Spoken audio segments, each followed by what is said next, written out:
Hari penandatanganan surat warisan. Matahari kini sudah semakin tinggi, pertanda pagi akan berganti menjadi siang. Tania kini sudah terlihat rapi dan wajahnya benar-benar berbinar bahagia, walaupun memang permintaan Bara akhirnya dituruti, yaitu nama Bimo tetap dibuat menjadi pewaris, tetapi hanya seperempat saja. Tania merasa biarlah kali ini dia mengalah, karena nanti dia sudah memikirkan cara agar warisan yang seperempat itu jadi milik Tristan seluruhnya, dan yakin kalau kali ini anak yang dianggap penghalang itu tidak akan kembali dengan selamat lagi ke rumah ini.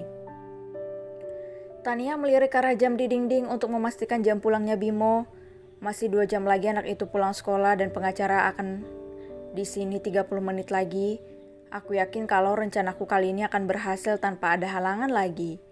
Tania terkekeh, benar-benar merasa kemenangan sudah ada di depan matanya.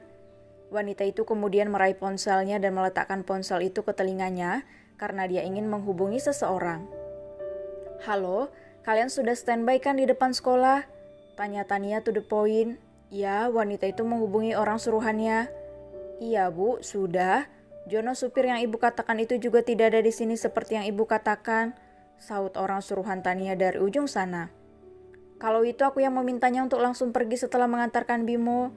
Jadi sewaktu dia asik menunggu Jono, kalian bisa pura-pura mendekatinya dan langsung bius dia agar dia tidak bisa melawan," sahut Tania yang masih sangat yakin kalau Jono ada di pihaknya. "Pokoknya kalian tunggu saja di depan sekolah ya, jangan biarkan dia lolos kali ini," lanjut Tania kembali sembari memutuskan panggilan secara sepihak.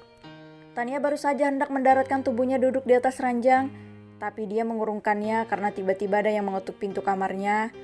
Tania mengayunkan kakinya melangkah untuk membuka pintu, tanpa seorang asisten rumah tangga berdiri di dekat kamarnya dengan tubuh yang sedikit membungkuk. "Nyonya, Nyonya dipanggil Ibu Elpa ke bawah karena pengacaranya sudah datang," ucap pembantu itu dengan sangat hati-hati. Mata Tania sontak berbinar bahagia mendengar informasi yang baru saja terlontar dari mulut pembantunya itu. "Baiklah, aku akan turun. Apa Tuan Bara juga sudah ada di bawah?" tanya Tania memastikan. "Belum Nyonya," senyum Tania seketika menyurut mendengar jawaban yang diberikan oleh pembantu itu, karena tadinya dia berharap kalau Bara juga sudah datang agar proses penandatanganan cepat selesai. "Oh ya udah, kamu pergi saja dari sini." Tania mengusir pembantu itu enyah dari hadapannya dengan menggunakan gerakan tangan. Pembantu itu kemudian memutar tubuhnya dan berlalu pergi sembari memasang wajah bengis karena memang dia sama sekali tidak menyukai Tania. Setelah tubuh pembantu itu sudah hilang dari pandangan, Tania mulai membenarkan penampilannya lagi dan akhirnya melangkah turun. Bibir Tania penuh dengan senyuman ketika wanita itu mendaratkan tubuhnya duduk di samping Elpa, mama mertuanya. "Tania, kamu sapa dulu pengacara keluarga kita," tegur Elpa dengan nada suara pelan tapi penuh tekanan. Iya maaf," sahut Tania dan langsung berdiri kembali. "Selamat siang Pak Rahmat." Tania mengulurkan tangannya untuk menjabat tangan pria yang merupakan pengacara keluarga prayoga itu. "Selamat siang juga Ibu Tania." Pria bernama Rahmat itu menyambut uluran tangan Tania. "Silakan duduk kembali Pak Rahmat." Tania menuju ke arah sofa. Setelah jabatan mereka terlepas dan Tania kembali duduk di samping mama mertuanya. "Ma, Mas Bara kenapa belum datang ya?" tanya Tania dengan mata yang menatap ke arah pintu. Jujur perasaan Tania belum benar-benar tenang selama Bara belum datang dan surat warisan benar-benar sudah ditandatangani. "Tunggu saja dulu, Bara tadi bilang kalau dia sudah di jalan. Mungkin sebentar lagi dia akan sampai," sahut Elpa membuat Tania merasa sedikit lega. Benar saja seperti yang dikatakan oleh Elpa tadi, tanpa Bara muncul di ambang pintu dan langsung berjalan menuju sofa. Yes, akhirnya dia sudah datang. Dalam hitungan menit, Tristan akan sah menjadi pewaris dan dalam hitungan jam, Bimo akan tinggal nama. "Aku benar-benar beruntung dalam hidup ini," sorak Tania dalam hati begitu bahagia melihat kehadiran Bara.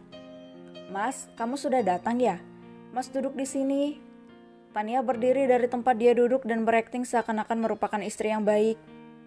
"Tidak perlu, aku akan duduk di sini," sahut Bara dengan wajah datar dan nada dingin. Tania sontak pura-pura memasang wajah sedih untuk menarik rasa simpati mama mertuanya.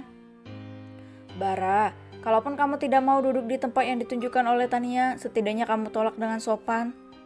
Akting Tania lagi-lagi berhasil menarik simpati dari Elpa mama mertuanya, membuat sudut bibir Tania tersenyum tipis.